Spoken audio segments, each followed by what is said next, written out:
Thanks, Senator Roberts. Thank you, Chair, and thank you for appearing today.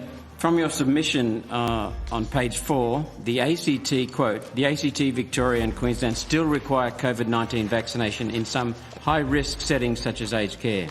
On page 3 of your submission, you say 96.2% of Australians aged 16 years or over have been double vaccinated against COVID-19. This shows that if a COVID-19 vaccination requirement applies to an Australian workplace, most Australians of working age can satisfy that requirement. That's end of quote. When I say vaccinated in this hearing, I mean COVID-19 vaccination. Have you tested the 96.2% vaccination figure, or are you just relying upon the Department of Health and Aged Care statistics? Senator, we are relying on the Department of Health statistics. Thank you. Are you aware of any Queensland aged care providers that employ unvaccinated workers? Senator, I'm not aware of any Queensland providers. Thank you. I appreciate the promptness. There are currently 9,080 job vacancies, as Senator Hanson said, in Queensland, and 43,500 job vacancies nationally, according to your own website, just in aged care. That seems like a hell of a lot. Is it your testimony to the committee that vaccine mandates are not having any negative impact on employment numbers in aged care? Senator, I'd need to take it on notice. As I explained earlier, I understand there is an aged care workforce shortage. I'm not certain to what extent vaccination has played a role in that. If at all, I was aware there was an aged care workforce shortage prior to the COVID pandemic as well. So I will need to take that on notice. So you need to take it on notice. You can't answer it now. I'm just simply saying, is it your testimony that to this committee that vaccine mandates are not having a negative impact? So you can't answer that question. I can't at this point, Senator. I would like to have the facts behind me. How many people are employed in aged care in Australia for whom a vaccine mandate is in place? We're not aware. The Department of Health may be aware of that. The Australian Bureau of Statistics 2020 report into employment in the aged care sector, which I believe is the most recent data, indicates national employment in aged care is 434,000. Meaning the industry is now running on a 10% vacancy rate. Has your department examined why there is such a high vacancy rate in the aged care sector? And for clarity, my point is this. If you are telling me that the vaccine mandates are not affecting employment, what is? Senator, there have been a number of issues within the aged care sector, including wages, in fact. And there's a recent equal remuneration order around wages in the aged care sector. A work value order, as Mr Still has just corrected me, in that. So there are a number of factors impacting on an aged care workforce shortage. Why are we treating COVID differently from the flu?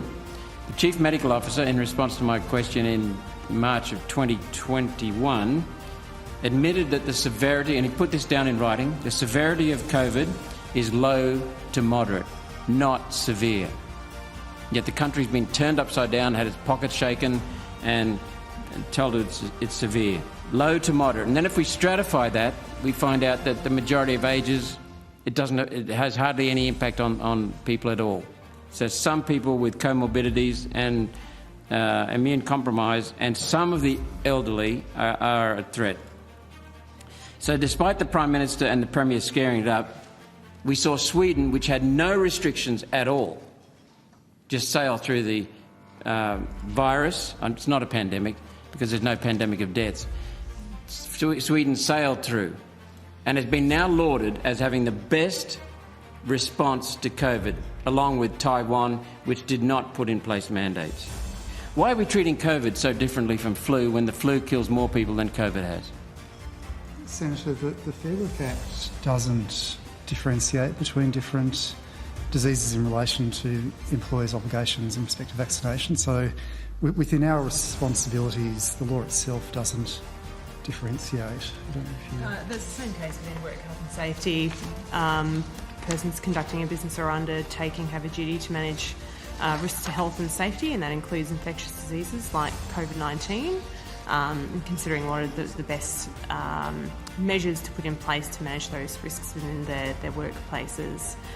That there are also some circumstances in states and territories where flu vaccination, for example, is mandated through public health orders, particularly targeting those in the healthcare sector and in some circumstances aged care, reflecting the risk that's considered within those settings.